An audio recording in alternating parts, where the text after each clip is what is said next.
Talking about a set of tapes that cost 10 grand back in the 90s. And the advice inside, well, it's been the secret sauce behind millions in sales for some of the biggest brands you can think of, both online and off. So get this. The year's 1997. The consultants, Gary Halbert and John Carlton. These guys were basically the Michael Jordans of copywriting. They get hired by a couple of direct marketers looking to absolutely explode their business. And lucky for all of us, they hit record and captured every single word. All right, let's dive in. And this is where it gets really good. The tapes literally came with a warning label. It basically said, hey, this stuff is for private use only. You got to understand that this wasn't some prepackaged, polished seminar. No way. This was the real deal. A completely raw, unfiltered look inside the minds of two marketing geniuses at the top of their game. So what exactly did they talk about that was so secret?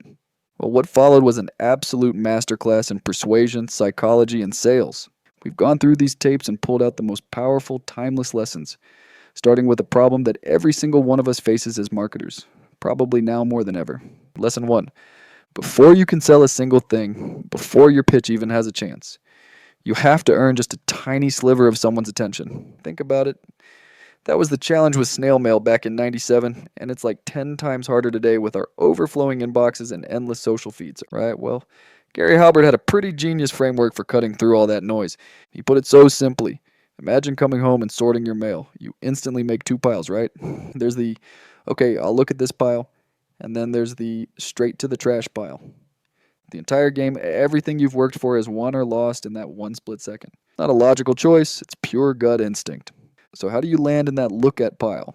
Well, check this out. It's all about looking personal and avoiding anything that screams junk mail. Instead of bulk rate postage, you use a real first-class stamp. Instead of some generic ad, you use their actual name.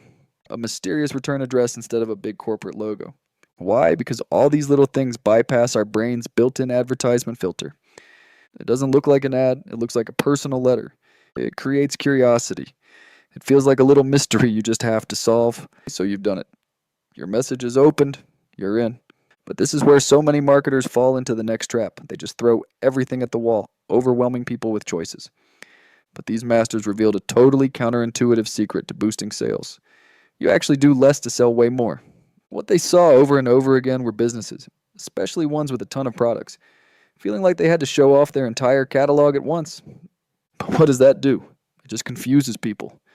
It triggers that analysis paralysis. And you know what they say? A confused mind always says no. Here's a perfect example from the tapes. A furniture store owner figured out that if he advertised just one single incredible, mind-blowing deal on one specific couch, it would flood his store with customers. And here's the magic. People would come in for that one amazing deal, but they almost never left with just the couch. They grab lamps, tables, rugs. Why? Because that one great offer created this halo effect. They just assumed, wow, if this deal is so good, everything else in here must be a great value too. And check out these numbers. This is just brilliant. A guy with a huge catalog full of stuff tried something new. He just added a simple cover letter that focused people's attention on only 4 items. Just 4 things out of hundreds. Result of that one tiny change? An extra $20,000 in business from a single mailing.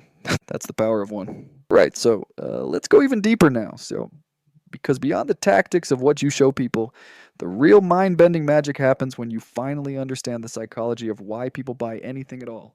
I mean, this is where marketing stops being just tactics and becomes truly powerful. John Carlton quoted Mark Twain here, and it is so true. People will always give you a logical, perfectly acceptable reason for why they bought something. But that's just the surface story. Underneath, there's almost always a much deeper, more emotional reason, the real reason. And a lot of the time, they won't even admit it to themselves. They use the perfect example, buying a Corvette. The buyer will tell you all about the engine specs, the horsepower, how it's a great investment. Those are the stated reasons. But is that what they're really buying? Or are they buying the feeling of turning heads when they cruise down the street? Are they buying the respect from their neighbors, the feeling of being special? Your marketing has to speak to that real hidden reason.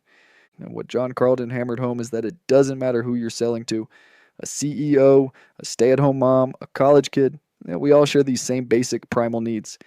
The need to be loved, to be respected, to feel safe, to get rid of stress, to feel just a little bit special. See, great marketing doesn't create desire out of thin air. It taps into these deep-seated needs that are already there and just channels them towards your product. So knowing all this psychology stuff is great. But how do you actually use it? How do you translate that deep understanding into words on a page that actually persuade someone to buy? How do you build that bridge from their primal needs to your add to cart button? Well, John Carlton laid out his exact and pretty unconventional writing process. Now look at this. This is completely backward from how almost everyone is taught to write. He starts with bullets, just pages and pages of features and benefits, the raw substance. Then he writes the opening, then the closing, and the headline. That comes dead last. Why? Because he builds the entire sales message on a rock-solid foundation of value first. The clever stuff comes later. And it makes perfect sense, right? You can't write the perfect sign for a destination until you know the entire journey you're going to take the reader on. His ultimate goal for any piece of copy was something he called the greased slide. The idea is that once a person starts reading your headline, they are pulled down this slippery, frictionless slide. They can't stop. They just glide effortlessly from one sentence to the next, one paragraph to the next, all the way down to the very end where the order form is waiting for them. And this is the engine that powers the greased slide. Every single sentence has one job and one job only. Make them read the next sentence. That's it. It's such a simple rule, but when you really apply it, it changes everything. It means you have to be absolutely ruthless when you edit. Does this sentence push them forward? If not, it's gone. No fluff, no wasted words, just pure unstoppable momentum. So we've covered a lot. Getting past the gatekeeper, focusing on one big idea, diving deep into psychology, the mechanics of writing. But after all of that, what's the single most important lesson from these tapes? What's the one master key that ties everything else together? And here it is. The ultimate secret isn't some clever trick or technique. It's passion. You have to genuinely fall in love with what you're selling. The urgency that makes people buy has to come from a real, authentic passion. Not just a sales tactic. It's a subtle difference, but it's everything. And that passion comes from knowing your product inside and out, believing in it, and finding that one thing about it that truly excites you. Because that's the spark customers feel. That's what connects. So the final question to ask yourself is this. Beyond all the tactics, what is the real passion behind what you sell? And more importantly, how can you make your customer truly feel it? Because that is the master key that turns a simple sales pitch into something absolutely irresistible.